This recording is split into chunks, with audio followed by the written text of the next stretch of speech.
मतलब हिंदी मराठी पहले मराठी आराम से उसका हिंदी। भाई जितना पूछने का पहले पूछ लो मराठी का बेटा, मराठी फिर कभी खत्म ही नहीं होगा अगर आपको जितना पूछना है। सर थोड़ा सा बोला सर, आज तुम्ही राजभवनात आलात, राज्यपालांची भेट घेतली. कुठल्या विषयावर चर्चा करण्यात आली? राज्यातल्या सुशिक्षित तरुणांचं भविष्य खराब करण्याचं पाप महाराष्ट्रातलं नरेंद्र मोदीच्या कंत्राटीवर असलेलं हे राज्याचं सरकार हे कसं दोषी आहे आणि कसं या राज्याच्या तरुण आणि तरुणींचा भविष्याशी खेळतात आहेत, कशी त्यांची लूटमार करतात आहेत, आर्थिक लूटमार आणि मानसिक लूटमार हे कसं करतात आहेत हे जाणीव करून देण्यासाठी माननीय महामहिम राज्यपाल महोदयाकडे आम्ही आलेलो होतो. आमचे विद्यार्थी पण या निमित्तानं इथं आलेत, त्यांनी पण आपली व्यथा मांडली. जेव्हा मी राज्यपाल महोदयांना सांगितलं की आउटसोर्सिंगच्या माध्यमातून यांच्या जे काही MLC आहेत, काही भाजपचे कार्यकर्ते आहेत, त्यांच्या कंपन्या तयार केल्यात आणि त्या कंपन्या तयार करून आउटसोर्सिंगच्या माध्यमातून शासकीय नोकर भरती केली जाईल आणि ही फक्त कॉन्ट्रॅक्टरची लोकं राहतील आउटसोर्सिंग. तर राज्यपालांना ही लाईन ऐकून आणि त्यांच्या सेक्रेटरीनी सांगितलं की हो लेटेस्ट सरकारने तसा GR काढलेला आणि हे ऐकून राज्यपालाला एक प्रकारचा धक्का लागला. हे कसं होऊ शकतं आणि या सगळ्या प्रश्नाबद्दलचं राज्यपाल महोदयांनी सुद्धा चिंता व्यक्त केली आणि मी स्वतः लक्ष घालतो आणि या सगळ्या परिस्थितीला चांगलं करण्याचा एक प्रयत्न माझ्या वतीने मी करेल असं आश्वासन आम्हाला या ठिकाणी दिलेलं आहे. दुसरा महत्त्वाचा प्रश्न मुंबई युनिव्हर्सिटीचा आहे. त्या ठिकाणी कोविडच्या काळामध्ये ऑनलाईन एक्झाम झालेल्या होत्या आणि त्या एक्झामच्या काळामध्ये जी काही एटीकेटीचा जो इश्यू असतो, जे मुलांना थोडे काही मार्क कमी मिळतात आणि मग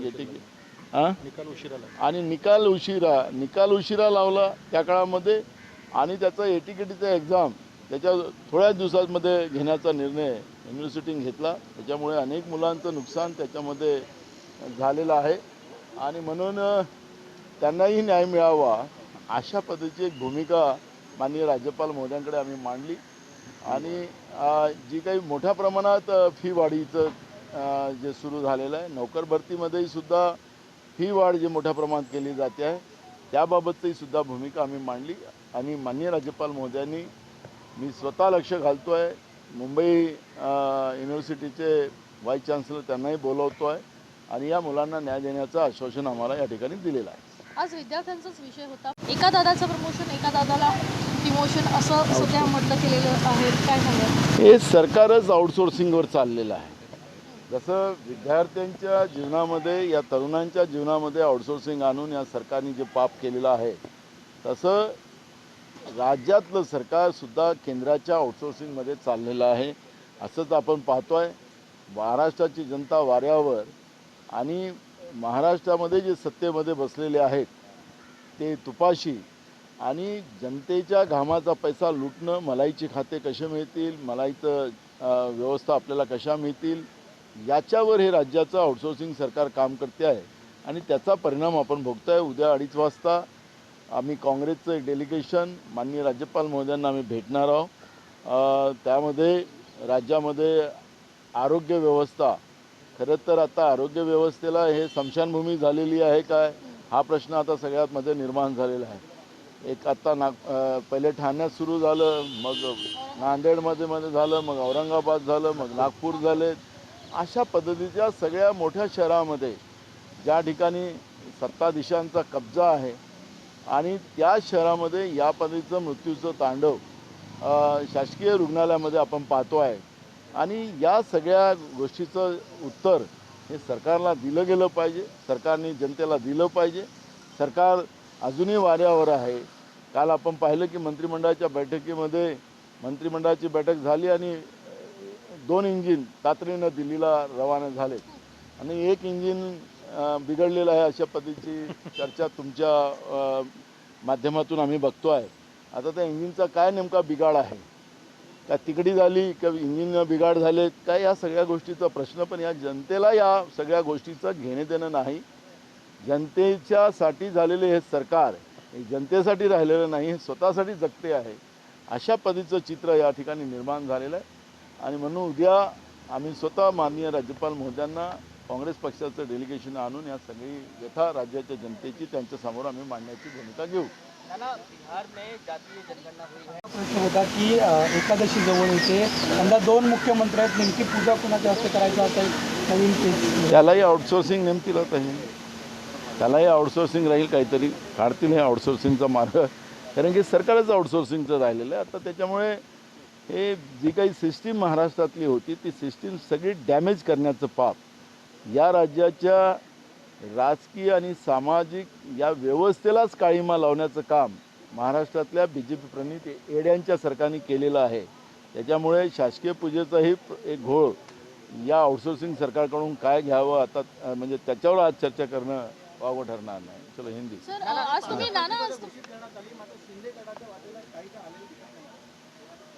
अजून पुढं काय काय होतं बघा. कारण की आम्ही पहिलेच सांगितलं की हे सरकार मलाईसाठी एकत्रित आलेलं आहे, राज्याच्या जनतेचे पैसे लुटायसाठी एकत्रित आलेलं आहे. त्याच्यामुळे कोणाच्या वाट्याला काय येणार, कारण की बॉस वेगळा आहे. हा इथला बॉस बोलतो तो बॉस नाही आहे, बॉस यांचे वेगळे आहेत. आणि त्या बॉसचं जो सिलेसिपेदार आहे निर्मल भवनमध्ये आहे, आणि निर्मल भवनमधला वाटा कोणाला कमी जास्त होतो तिथून मग हे भांडण होतं. ॲक्च्युली ती आहे, खरं जळ जी आहे ती निर्मल भवनमध्ये आहे. ना बिहार में जातीय जनगणना हुई, मतलब हिंदी मराठी पहले मराठी आराम से उसका हिंदी. भाई जितना पूछने का पहले पूछ लो मराठी का, नंतर आम्ही हिंदी विचारणार. मराठी फिर कभी खत्म ही नहीं होगा अगर हम जितना पूछना है. सर आज तुम्ही राजभवनात आलात, राज्यपालांची भेट घेतली. कुठल्या विषयावर चर्चा करण्यात आली?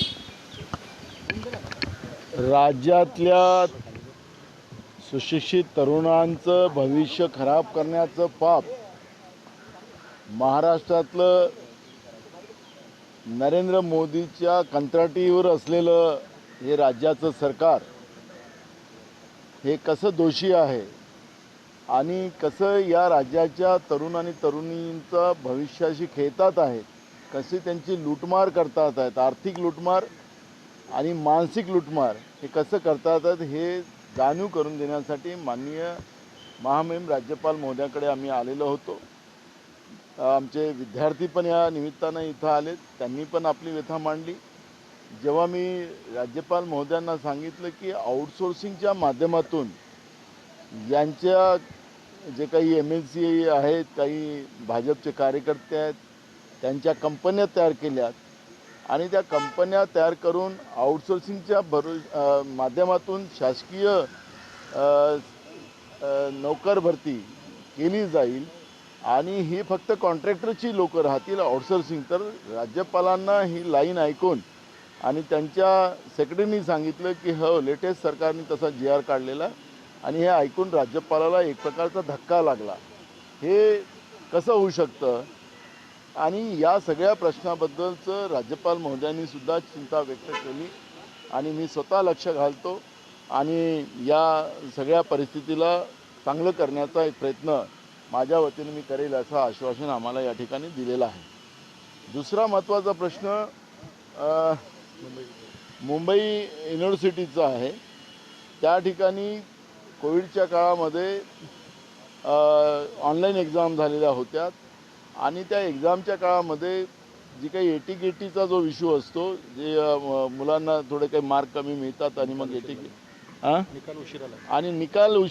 निकाल उशिरा लावला त्या काळामध्ये आणि त्याचा एटीकेटीचा एक्झाम त्याच्या थोड्याच दिवसांमध्ये घेण्याचा निर्णय युनिव्हर्सिटीने घेतला. त्याच्यामुळे अनेक मुलांचं नुकसान त्याच्यामध्ये झालेलं आहे आणि म्हणून त्यांनाही न्याय मिळावा अशा पद्धतीची एक भूमिका माननीय राज्यपाल महोदयांकडे आम्ही मांडली.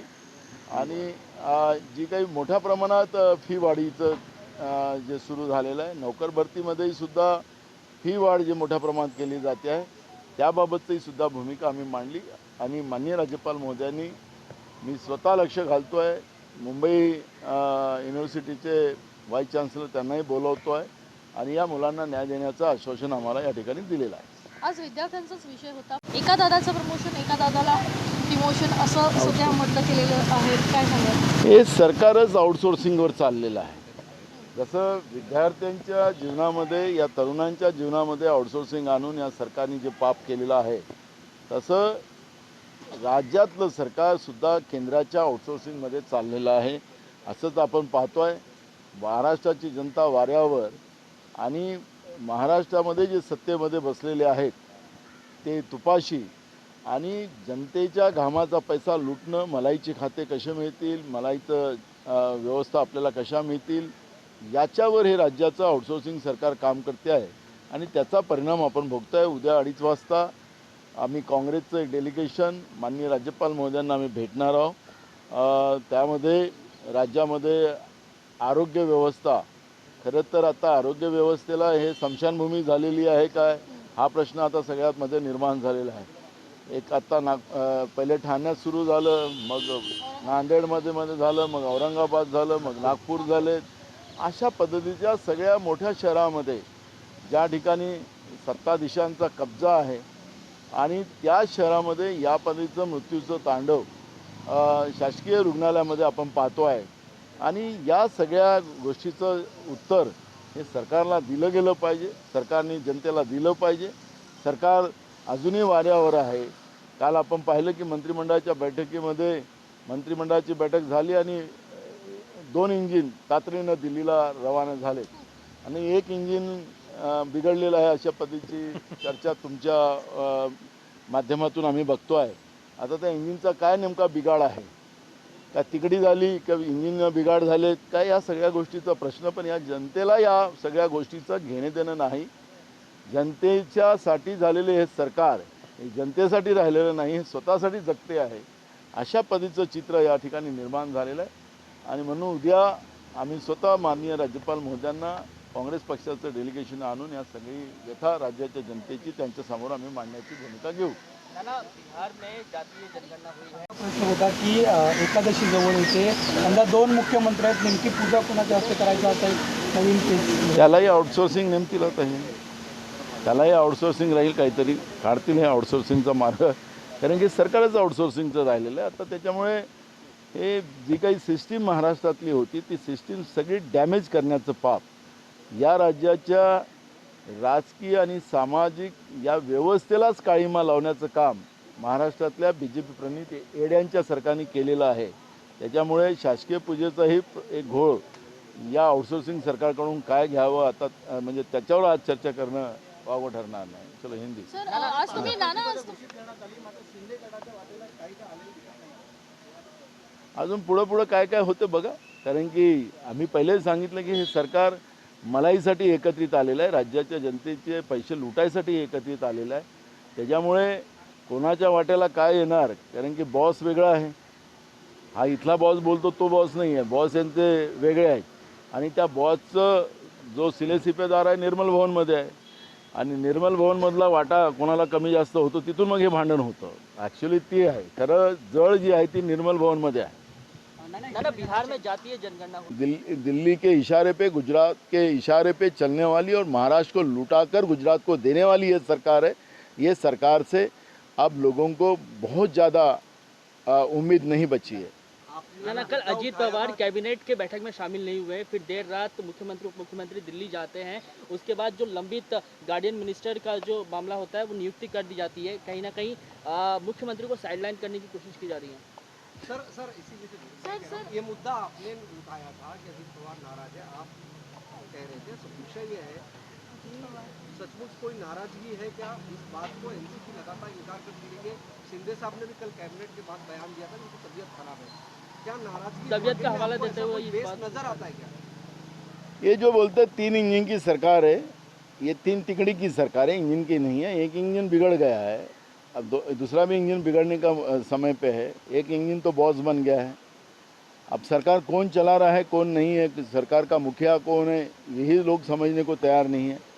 और इसलिए मैंने कहा कि ये दिल्ली में बैठे हुए गुजरात के जो नेतृत्व है वो उनके आउटसोर्सिंग पे ये सरकार चल रही है. महाराष्ट्र को लुटाकर गुजरात को देना और महाराष्ट्र को कंगाल करना, और ये जो बैठे हुए आउटसोर्सिंग की सरकार महाराष्ट्र में है ये सरकार जितना तिजोरी जनता की लूट सकती है वो लूटने का काम ये सरकार कर रही है, इसके सिवा कुछ नहीं कर रही है। महाराष्ट्र में मैंने जब भी कहा कि हॉस्पिटल्स हो, स्कूलें हो, महंगाई हो, बेरोजगारी हो, इस पे किसी का ध्यान नहीं। आज महाराष्ट्र में मैं कल ही दौरे से आया मराठवाड़ा से, मराठवाड़ा में पीने के पानी के टैंकर शुरू हो चुके हैं, फसल पूरी ख़त्म हो चुकी है।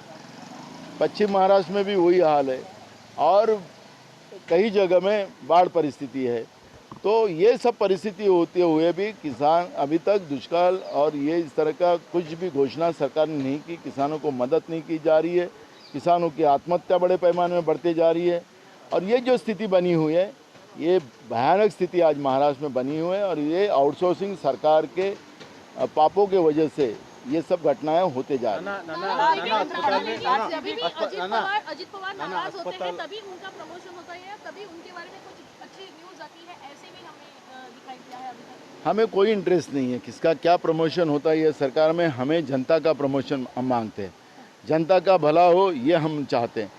ये अपने आप को बड़ा बनाने के लिए इनकी अगर ये आउटसोर्सिंग सरकार काम करती हो तो उससे हमें कोई लेना देना नहीं है। हमारे हॉस्पिटल अच्छा होने चाहिए, लोगों की निरपराध लोगों की जानें वहाँ बचना चाहिए, वहाँ डॉक्टर्स होना चाहिए, वहाँ दवा होना चाहिए। और ये हमारी मांग है। जो गवर्नमेंट की स्कूल है वो पूर्ववत चालू होना चाहिए, वहाँ टीचर भर्ती होना चाहिए, ये हमारी मांग है। किसानों का कर्जा माफ़ होकर उनकी हुई नुकसान भरपाई उनको मिलना चाहिए। और हमें बेरोजगार जो बच्चे हैं उनको जो आउटसोर्सिंग करके रखा है, उनको लूटा जा रहा है, वो रोका जाए, ये मांग कांग्रेस की है। वो उनका किसका प्रमोशन हो रहा है किसका नहीं हो रहा है उस गांव में हमें जाना नहीं। महाराष्ट्र में स्वास्थ्य विभाग जो है, हेल्थ डिपार्टमेंट जो है, व्यवस्था पूरी तरह से लड़खड़ा गई है। पहले थाने, फिर उसके बाद नांदेड़, संभाजीनगर, औरंगाबाद, नागपुर, ये सब मामले सामने आए हैं। ये मान रहे हैं, सरकार के मंत्री भी खुद मान रहे हैं कि 20 से 30% हर जगह स्टाफ की कमी है, दवाइयों की कमी है। हाफकिन की जगह जो एक अथॉरिटी बनाई थी वो बनाई, लेकिन अस्तित्व में काम करना उसने शुरू नहीं किया। कहाँ पर किसका ये देखो, ये जो दवाई कंपनियां हाफकिन की जगह इनने नहीं लाई है वो कमीशन के लिए रोकी गई है।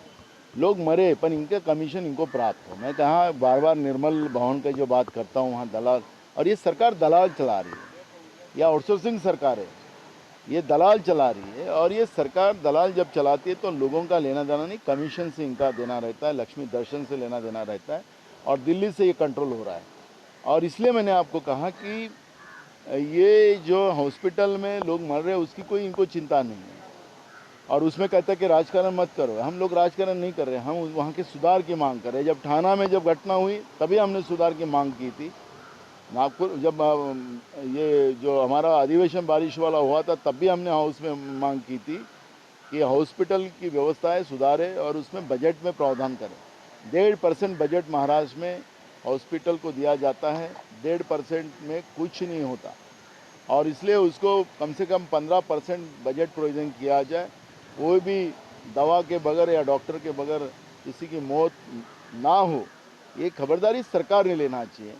लेकिन 1.5% में सरकार ये राज्य की आरोग्य व्यवस्था चलाना चाहती है तो लोगों को मौत के सिवा दूसरा कुछ नहीं। इसलिए मैंने कहा कि हमारे राज्य की जो सरकारी हॉस्पिटल है वो शमशान भूमि बन चुकी है। आप जाने वाले कल राज्यपाल से मिलने के लिए नाना एक कार्यक्रम में देवेंद्र फडणवीस कहते हैं कि 2019 में जो राष्ट्रपति शासन लागू हुआ था उसके पीछे पूरे शरद पवार का हाथ है। इनके बयान को किस तरह देख रहे हैं?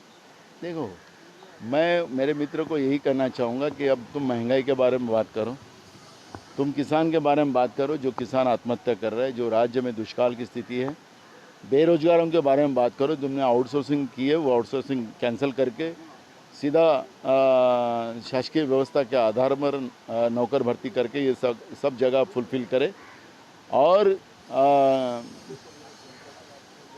और गरीबों के बारे में चर्चा करो, क्योंकि आज ये 2019 में क्या हुआ था, पहले क्या हुआ था, ये इससे कोई किसी को मतलब नहीं है। और ये विषय को डाइवर्ट करने के लिए राज्य के उप मुख्यमंत्री देवेंद्र फडणवीस बेखूबी से ये सब जाल बुनते हैं और उस जाल में जनता ने भी नहीं फंसना और मीडिया ने भी नहीं फंसना। कल राज्यपाल से मिलने कल आएंगे तब बात करेंगे। कल बंद। राज्यपाल से मुलाकात अरे बहुत सारे इशू है राज्य की सरकार के बारे में, चलो कल बात करें। चलती आ रही है। देखो, मैं विधानसभा अध्यक्ष जब था तब हमने एक रेजोल्यूशन मैंने खुद लाया 2021 में, जब पूरे देश की जनगणना जब होनी थी, क्योंकि हर 10 साल में देश की जनगणना होती है, और जब राष्ट्रीय जनगणना ये सबसे बड़ा महत्वपूर्ण रखता है। और हमारी मांग थी महाराष्ट्र विधानसभा की कि केंद्र सरकार ने अभी जो जाति निहाय अब जो सेंसस होने वाला है उसको जाति निहाय जनगणना करना चाहिए, ऐसा रेजोल्यूशन महाराष्ट्र विधानसभा ने एक मत से पारित किया था। लेकिन कोविड आया, कोविड के बाद सेंसस नहीं हो सका, लेकिन 2022 में सेंसस होना चाहिए था, तब भी नहीं किया गया। 2023 में सेंसस नहीं हुआ। और रही बात राज्य के सेंसस की बात, राज्य अगर सेंसस करे, लेकिन जब तक केंद्र सरकार सेंसस नहीं करेगा उसको वैलिड जो अपन बोलते हैं, मान्यता जो बोलते हैं, वो उसको नहीं मिलती है। केंद्र सरकार ने अपनी भूमिका स्पष्ट करना चाहिए, क्योंकि हमारे नेता राहुल गांधी जी ने बार बार नरेंद्र मोदी जी को, देश के प्रधानमंत्री को सवाल किया है कि आप जाति निहाय जनगणना करो, अगर नहीं करते हो तो हमारी सरकार अगर जनता के आशीर्वाद से आएंगी तो हमारा पहला दायित्व हो जाएगा कि हम देश की जनता का जाति निहाय जनगणना कर कर उनको मुख्य धारा में लाने का काम ये कांग्रेस पार्टी करेंगी। ये भूमिका हमारे नेता राहुल गांधी जी ने रखी है। और लेकिन मोदी जी ने कल जगदलपुर में जो बात कही है वो अब ये स्पष्ट हो चुकी है कि मोदी जी को, देश की जनता को गरीब बनाना है, असलियत ये रिकॉर्ड पे आने नहीं देना है। बीजेपी का ये जो पेट में था वो कल नरेंद्र मोदी जी के मुंह से जनता के सामने आ चुका है। और इसलिए हमारी मांग है, अब जुमले देना बंद करो मोदी जी, बीजेपी, अब तुमको जनगणना करना ही पड़ेगा। ये भूमिका हमारी रहने वाली है। नाना, लेकिन जो आप कह रहे हैं कि अगर उसकी वैल्यू नहीं है, अगर राज्य जनगणना करती है, फिर नीतीश कुमार ने इतने तामझाम के साथ में जनगणना कराया, उसको सार्वजनिक भी किया, उसका नतीजा क्या है, उसका रिजल्ट क्या रहेगा? आपके सहयोगी भी हैं, इंडिया अलायंस में भी है, क्या सिर्फ बिहार में चुनाव होना है? फिर तो यही लोग कहेंगे ना, जो वैल्यू नहीं है तो चुनाव क्यों कराया गया? देखो, राज्य के तिजोरी से, क्योंकि अब जनगणना हो गई है, कौन किसकी आर्थिक स्थिति क्या है, शैक्षणिक स्थिति क्या है, वो राज्य के रिकॉर्ड पे आ चुका है। राज्यों की आर्थिक स्थिति उनकी एक लिमिट होती है। जब तक केंद्र सरकार इसमें ताकत नहीं देंगी तब तक वो पूरी तरह से दायित्व निभा नहीं सकती उस जनता के प्रति। और इसलिए सेंसस ये राष्ट्रीय होना चाहिए, उसकी जवाबदारी केंद्र सरकार और राज्यों की अपने आप जाती है, ये हमारा संविधान कहता है। अब नीतीश कुमार ने वहाँ पे किया है तो राज्य की तिजोरी से उनको खर्चा करना पड़ेगा, लेकिन वो स्थिति को सुधार लाने में उनको कई साल लगेंगे। और इसलिए राज्य का जो सेंसस उन्होंने लिया है उसके आधार पर वो तो काम करेंगे। राज्य में आपने देखा होगा कि बीजेपी की हालत क्या हो चुकी है। उनके प्रदेश अध्यक्ष कहते कि होना चाहिए और मोदी जी बोलते कि हम ये कभी होने नहीं देंगे। तो आखिरी क्या स्थिति बीजेपी में चल रही है वो आप लोग देख रहे हो। तो मैं उसमें जाना नहीं चाहता। मैं जो संवैधानिक व्यवस्था का जो प्रावधान है उसके बारे में मैं चर्चा कर रहा हूँ, क्योंकि मुझे बेफजूल चर्चा करने की आदत नहीं है। अजीत पवार के बारे में कहा जा रहा है कि सरकार में वो खुश नहीं है। अजीत पवार के बारे में कहा जा रहा है कि सरकार में वो खुश नहीं है और कल कैबिनेट की मीटिंग में शामिल नहीं हुए हैं और आज जो 12 गार्डियन मिनिस्टर के पद जो है वो उसमें नियुक्ति कर दी गई। ईडी की छापे किसके हैं? संजय सिंह, आम आदमी पार्टी के। अब ईडी एक कॉमन चीज़ हो गई है। और रही महाराष्ट्र की आउटसोर्सिंग जो सरकार है, यह आउटसोर्सिंग सरकार में बारे में बहुत चर्चा करने का कोई उपयोग नहीं है। ये जो आउटसोर्सिंग सरकार है वो ईडी के दबाव से बनी हुई सरकार है, ब्लैकमेलिंग से बनी हुई सरकार है। और ये सरकार का भविष्य बहुत अच्छा है ऐसा नहीं, ये सरकार का भविष्य क्या अच्छा है नहीं है उसमें मैं जाना नहीं चाहूँगा, लेकिन राज्य के जनता का भविष्य अंधकारमय हो चुका है। आज हम जिस काम के लिए राज्यपाल महोदय जी के लिए मिलने आए, तो जिस तरह से हमारा पुलिस भी आउटसोर्सिंग भर्ती होगा, हमारा तहसीलदार भी आउटसोर्सिंग भर्ती होगा, आखिरी हमारे शासकीय व्यवस्था में अगर हमारी जो कर्मचारी है वो आउटसोर्सिंग होगी तो उसके परिणाम जनता के ऊपर क्या जाएंगे। आज हॉस्पिटल में लोग मरते जा रहे हैं। अब थाने में जहाँ मुख्यमंत्री रहते हैं वहाँ पे मृत्यु का तांडव हुआ, बाद में नांदेड़ में हुआ, बाद में औरंगाबाद में हुआ, बाद में नागपुर में हुआ। लोग मरते जा रहे हैं। हॉस्पिटल या शमशान भूमि बन चुकी है। महाराष्ट्र की ना स्कूलें चल रही है, महाराष्ट्र में ना हॉस्पिटल चल रहे हैं, ना महाराष्ट्र में रोजगार की व्यवस्था बनते जा रही है, महंगाई बढ़ते जा रही है। ये सवाल हमारे लिए महत्वपूर्ण है और ये आउटसोर्सिंग सरकार के बारे में अब जनता समझ गई है कि ये सरकार आउटसोर्सिंग दिल्ली के इशारे पे, गुजरात के इशारे पे चलने वाली और महाराष्ट्र को लुटाकर गुजरात को देने वाली ये सरकार है। ये सरकार से अब लोगों को बहुत ज़्यादा उम्मीद नहीं बची है। ना कल अजीत पवार कैबिनेट के बैठक में शामिल नहीं हुए, फिर देर रात मुख्यमंत्री उप मुख्यमंत्री दिल्ली जाते हैं। उसके बाद जो लंबित गार्डियन मिनिस्टर का जो मामला होता है वो नियुक्ति कर दी जाती है। कहीं ना कहीं मुख्यमंत्री को साइडलाइन करने की कोशिश की जा रही है।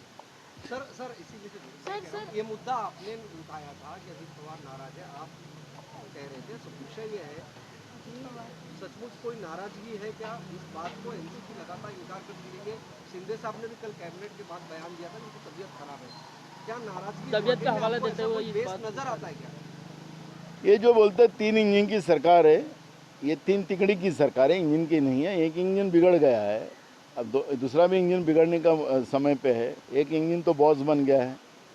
अब सरकार कौन चला रहा है कौन नहीं है, सरकार का मुखिया कौन है, यही लोग समझने को तैयार नहीं है।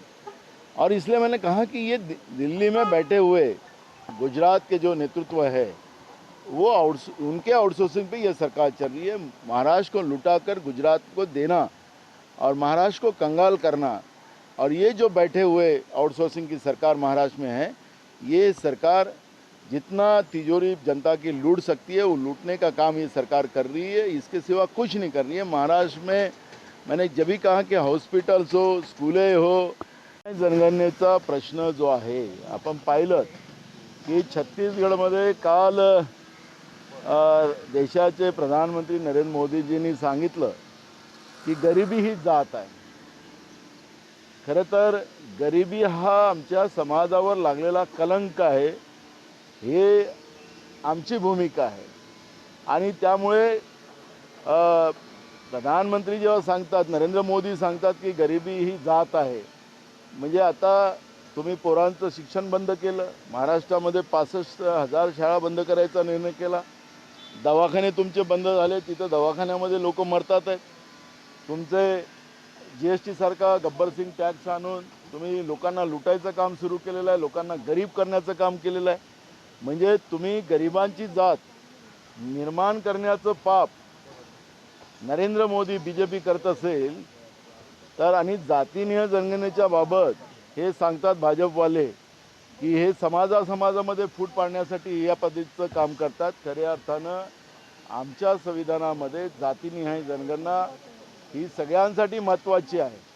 आर्थिक, शैक्षणिक आणि सामाजिक या 3 गोष्टीचा या सेन्ससमध्ये सर्वे केला जातो आणि त्या माध्यमातून सगळ्या समाजाला मुख्य प्रवाहात आणण्यासाठी या सेन्ससचा उपयोग होतो। भाजप का विरोध करते आहे, नरेंद्र मोदी का विरोध करते आहे, त्याचं उत्तर महाराष्ट्रातल्या भाजपच्या लोकांनी द्यावं। कारण की नरेंद्र मोदींनी काल जे जगदलपूर छत्तीसगडमध्ये जे काही भूमिका मांडली, त्यांचं जातीनिहाय जनगणनेला विरोध आहे अशीच भूमिका काल नरेंद्र मोदींनी मांडली। जातीनिहाय जनगणनेमधून पळ काढण्यासाठी हे गरिबीवर आलेले आहेत आणि या देशाच्या प्रत्येक माणसाला गरीब करण्याचा निर्णय आणि त्यांच्या मूठभर मित्रांना श्रीमंत करण्याचा निर्णय भाजपने केलेला आहे। हे त्यांच्या कालच्या वक्तव्यातून स्पष्ट झालेलं आहे। त्यांच्या पोटात जे होतं ते काल नरेंद्र मोदींनी आपल्या वोटात आणलेलं आहे। देश गरीब करून या देशाला बर्बाद करण्याचा निर्णय भाजपने केलेला आहे, हे आपल्याला कालच्या त्यांच्या वक्तव्यातून स्पष्ट झालेलं आहे। क्या बिहार के तर्ज पर